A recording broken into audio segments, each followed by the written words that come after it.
What a headshot! What a head! How's it, guys? This is Dayvy, FPL, and welcome back to the Fantasy Premier League video here on my channel. Now in this video, I will take you guys to my final wildcard team for the upcoming Blank Gaming 8. Now yes, I will be having a deadline stream 1 hour before the deadline, but I wanted to make this video out for those of you guys who can't catch the stream. Now please, for the final team, the most up-to-date team, I'm recording this on Thursday evening, so we don't even know about the Europa League and the Conference League games yet. And we do have a lot of press conferences coming up tomorrow, so please make sure that you guys are in the deadline stream for the final team. But as I said, I wanted to put this out there for those of you that can't make the stream. I wanted to show you my current thinking. Now yes, we've had the team selection yesterday, so I'm going to update that, show you guys my latest draft. That's going to be quite a quick kind of run through because I don't want to waste your guys' time. This video is going to be all about the future proofing of my wildcard team. So we're going to start off talking about that very big game week 12 kind of spanner in the works. Man City vs Arsenal was postponed, and how we're going to prepare for that on our wildcard. So that's what you guys are interested in. Sit back, relax, and let's get straight into it. So as mentioned in the introduction, the big spanner in the works, the bomb that was dropped yesterday, was actually the fact that Man City vs Arsenal in game week 12 has been postponed due to Arsenal taking on PSV in that game week. So yes, obviously on a Game Week 8 wildcard, we have to prepare for this. It's 4 or 5 game weeks time. We have to analyze our current team setup for then, and therefore we have to plan 1 or 2 transfers before then. But as I always say, FPL is a super volatile game. Come Game Week 12, we might have a completely different team, completely different kind of watch list of players, but it helps to kind of plan a little bit on our wildcard. So if you guys don't know this news, well now you do know, and please make sure that your team is set up for Game Week 12. Now because of this kind of Game Week 12 postponement, it kind of impacts our wildcard draft. So what I want to show you guys here is a kind of Game Week 8 plus Game Week 12 combination, because I think this will help you out when you are planning. So what I mean by this is I went over to Fantasy Football Fix, I went on to their fixture difficulty rating. I actually rated by defensive fixtures because I myself am looking for kind of a 4th or 5th defender, but you guys can also go for the attacking rating if you're looking for a midfielder or a forward. So only including kind of Game Week 8 and Game Week 12, I excluded all the kind of game weeks in between. A little bit of a nice feature there, thanks Fantasy Football Fix. But as you guys can see, if you want to target kind of good selections for Game Week 8 and Game Week 12, so what this is saying is on your wildcard, you'll already be planning for Game Week 12 because the options you include have a fixture in both game weeks. The number 1 team is going to be Newcastle, so thankfully, spoiler alert here, I've got a triple up on those Newcastle assets, a double up on Fulham, I've no Aston Villa options, no Nottingham Forest options, no Bournemouth options, Southampton options, 1 Everton option, and no West Ham. So maybe I have to kind of analyze my team, shake things up a bit, come that deadline stream, maybe I've taken these factors into account and made 1 or 2 changes. But as I said, for me the big thing is kind of the 4th and 5th defender.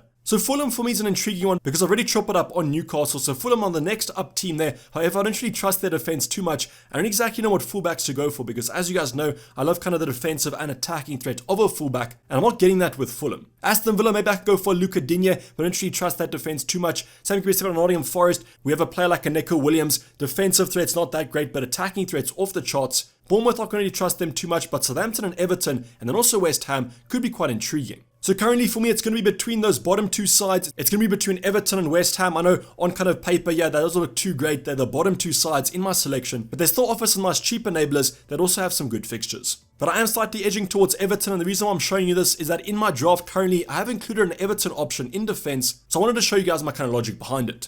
But definitely something to take into account on this kind of Game Week 8 wildcard. Please make sure that your Game Week 12 squad is looking strong, and we'll see mine at the end of this video when I do reach Game Week 12.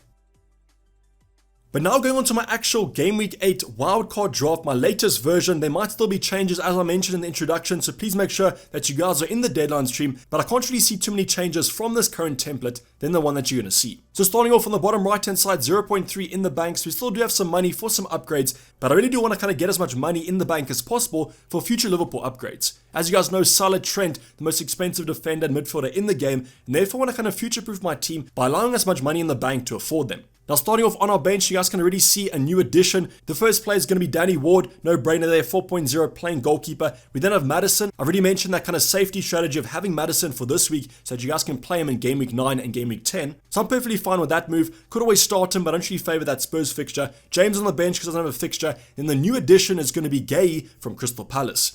Now at 4.4 million, relatively cheap there, but kind of comes on the more expensive side compared to someone like a Patterson or Neco Williams. Isn't as cheap as them, but I do really trust that Crystal Palace defense. Now I know in the Ultimate Guide yesterday, went over Crystal Palace, they had some really bad XG conceded, but when you do look at their fixtures, you can probably understand why. Very tough run to start off the season, and that's all from now till Game Week 16, they have relatively nice fixtures. So Gay comes into my side as my 4.4 of choice. I had Sufal in my previous drafts, could always include him back in here, but I just really like that Crystal Palace defense from Game Week 10 onwards. But now going on to our starting 11, and the back line is kind of unchanged except for one position, and that's going to be Patterson. So Pope, Trippier and Cancelo, don't have to mention them anymore, simply super template defensive options, but Patterson is the interesting one. So currently I have Patterson in my team because I haven't included Jared Bowen in my midfield department. So yes, I'm almost kind of double banking here. I'm hoping for an Everton clean sheet and a Bowen blank because I haven't included him on my GW8 wildcard.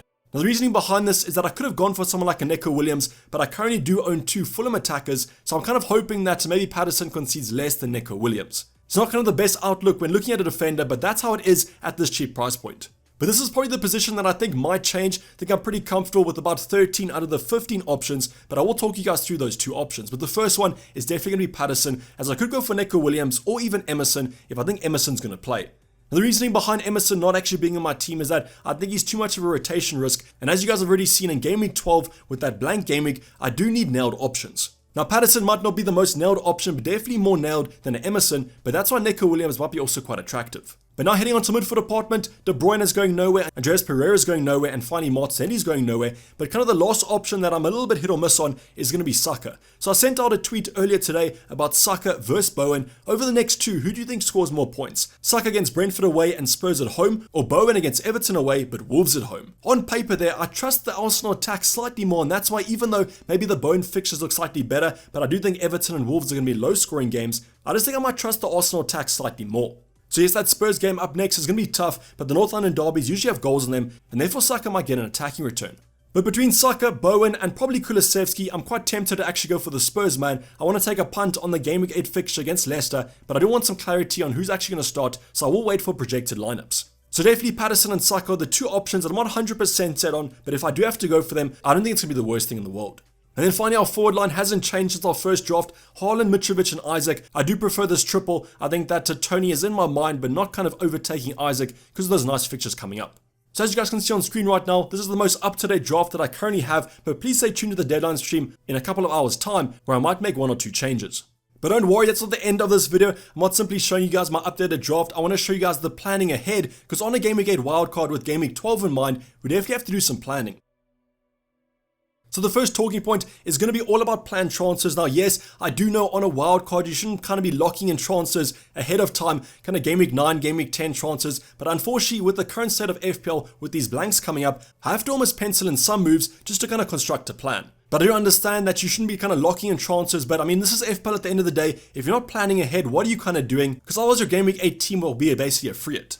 But you guys would have seen on the previous talking point when I looked at my draft, I've included someone like a Madison because I know that I want to bring him in, but unfortunately with someone like a Zaha, I'm going to wait 2 game weeks time and then lock in a move. Now you guys will see that when we get to the Game Week 10 team selection, but I just want to remind you about this kind of planned transfers talking point, because yes, it is quite hard to plan transfers with uncertainty of the upcoming game weeks, but I think at the end of the day, we almost have to have a little bit of a plan going into those blank game weeks. So now I'll be showing you kind of Game Week 9 to Game Week 12's team selection. Don't worry, I'm not going to be going kind of in depth looking at all the fixtures. I'm going to simply show you guys the team selections and show you what I could do potentially on my transfers and my rotation on the bench. So come Game Week 9, I'm planning not to use a free transfer, so I'll be banking this transfer. 0.3 still in the bank. In terms of the bench, we've returned to kind of the normalized bench. We've got Ward, Andreas, Patterson, and Gay, and I think this will probably be our bench for the foreseeable future. Heading on to the starting 11, Pope has Fulham, Cancelo United, Trippier Fulham as well, and then finally we've introduced Reece James, who has Crystal Palace away. Now that United fixture on paper looks quite tough, but I'm perfectly fine playing Man City as they are quite a strong side. But then heading on to midfield department, we've got De Bruyne against United, Madison has returned to the starting 11 against Nottingham Forest at home, and then unfortunately we have a kind of North London derby double up of Martinelli and also Saka. So as mentioned earlier on, these North London derbies usually have some goals in them, and that's why I'm hoping that this double up at least gets us 1 or 2 attacking returns. Then finally on our forward line, Haaland, Mitrovic and Isaac all have pretty good fixtures. Mitrovic against Newcastle, probably hope he blanks as I do have a double up on the Newcastle defense. But overall, as you guys can see, not too bad here. Yes, the United game might not be that great for Man City, but it is Man City at the end of the day, and they are quite a fixture-proof team. We're then going to head on to Game Week 10, where I have used 1 of 2 free transfers. As you guys can see, 1 of 2, and I've got 0.9 in the bank. So a little bit of a downgrade, and I'll show you guys that transfer when we get onto our midfield. In terms of the bench here, yet again, we've got Ward, Andreas, Patterson, and Gay. Ward has a pretty decent fixture when you consider the fact that Pope has Brentford at home. So Trippier has the exact same fixture, Cancelo against Southampton, Reece James against Wolves at home. The defense overall looks pretty strong as long as Ivan Toney stays quiet. Then our midfield department, De Bruyne against Southampton, Maddison against Bournemouth away, great fixture on paper. We then have Martinelli against Liverpool at home, but finally our transfer for this week will be Saka out for Zaha. So now we kind of enter this nice round of Crystal Palace fixtures, and that's why I have planned to bring Zaha in. I know it's a planned transfer, but at the end of the day, with those lovely fixtures coming up and Saka not having the best of them, I think this is a natural move. Yes, the Liverpool game is going to be tough for Martinelli, but we've seen that Liverpool defense. I don't necessarily want to double up on the attack against Liverpool, but I do think Martinelli can still do some damage. Then finally, you guys already predicted it, Haaland, Mitrovic and Isaac, good fixtures on paper, so hopefully they can do well. But now's where things kind of heat up a bit. We're going to have Man City versus Liverpool game happening in game week 11, and that's why you guys might want to kind of transfer out those players for the specific game week. I'll only be using one free transfer in this game week, and it's going to be another downgrade to have 2.2 in the bank. Now you guys will see that kind of downgrade on the bench. It's going to be Solanke in for Isaac. So the Newcastle fixtures get slightly tougher, and I also want some money in the bank to get those Liverpool upgrades, as from game week 12 onwards, the Liverpool fixtures look pretty strong. So Solanke returns, but will be on our bench alongside Patterson, Gay, and then also Ward. Go on to our defensive department, we're going to have United away for Newcastle. This is a tough fixture on paper, and that's why with Trippier, I might actually start Gay instead of him, depending on where the form is looking for Crystal Palace. We then have Cancelo against Liverpool, tough game, but as with Liverpool and Man City historically, sometimes these games can be quite close, and that's why we could always get a Cancelo clean sheet. This really does depend though on where Liverpool are at this stage of the season. 100% fine with the Man City triple up, but if they're not and we want to bring in a Trent, we could always take Cancelo out for him. Probably won't want to do that though because Man City have some nice fixtures coming up, even though they do blank in game week 12.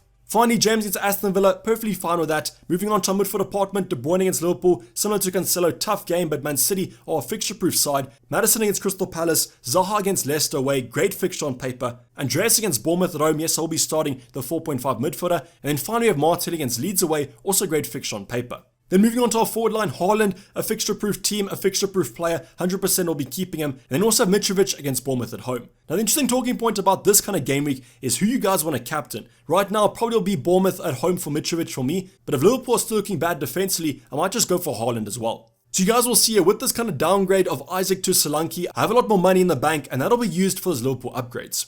So kind of talking about those Liverpool upgrades, the first one's going to come in game week 12. We're going to have a decreased bank of 1.5 million, and therefore you guys can probably guess who I've upgraded. So we still have one free transfer for game week 12, and that's why I want to kind of give myself some flexibility if I have to make a move in the previous game weeks. Starting off with the bench, it's a pretty predictable bench here. I've gone for Ward, Haaland, Cancelo, and Martinelli. Obviously the latter three don't have a fixture, and I've decided to keep Haaland and Cancelo because those are the two Man City options I want to keep. Finally, Martinelli, such a good value for money, and he does have some nice fixtures coming up after game week 12. Moving on to our defensive department, and this is where things get a little bit sketchy. Pope against Everton at home, that's fine, but then we'll have to play Patterson against Newcastle away. We've got James against Brentford away as well, Trippier against Everton at home, and then finally Gay against Wolves at home. So you guys will now see that this is the reason why I did go for Gay in game week 12 as a great fixture, and I can also use him as a backup off my bench in the previous game weeks. Heading on to midfield department, the upgrade of De Bruyne to Salah has taken place. I just want to include Salah in here because it's a no-brainer for me. West Ham at home should be a great game for them. The fixtures after this are pretty strong, and this is Mo Salah at the end of the day. So yes, I'm not completely crazy. I probably won't be going without Mo Salah for the rest of the season, but at least now we do have the option. If you want to go for someone like a Luis Diaz or another option as well, we could always do that. Then finally, Maddison against Leeds at home, great fixture. Zaha against Wolves at home, pretty fine. And then finally, Andres Pereira against Aston Villa at home. So you'll be combined with Mitrovic with the same fixture. Then finally, Solanke comes in with Southampton at home, which on paper looks strong, but Southampton have actually been pretty decent defensively this season. But at least now, with the starting 11, we have a full team here, as long as all these options do start, and we do still have one free transfer if we want to upgrade another department. My current thinking was that if we don't like this Reece James fixture against Brentford away, the fixtures after this also get quite tough for Chelsea, so we could always do the move to Trent, but we have the exact money currently. So let's just hope that either Reece James rises in price, or maybe Trent drops in price, because then we have some money to play with. But this will be the last game week that I do show you, because I'm not going to plan for kind of 10 game weeks time after the World Cup. I just wanted to show you up until game week 12, because currently I don't want to pencil in too many transfers. That's kind of a contradiction because I think I've just penciled in about 4 moves, but I do think they're all kind of natural and should probably come as a natural progression. But let me know what you guys think, and if I have missed any kind of potential moves that you think could upgrade my team. Obviously we do have one free transfer left, so I probably would use that going into game week 12. Now the final talking point, as I've said in the introduction, but please be in the deadline stream if you guys want to get the most up-to-date team as possible, or you could just become a legend and I'll post it on my Discord channel later. But this is the best video, guys. Hope you did enjoy it. Please don't forget to like if you did and subscribe if you haven't subscribed yet. I'll be seeing you guys in a couple of hours since I released this video for the deadline stream to finalize our Game Week 8 wildcard. But I'm signing off. It's been Dayvy FPL and I'm out. Cheers. Bye.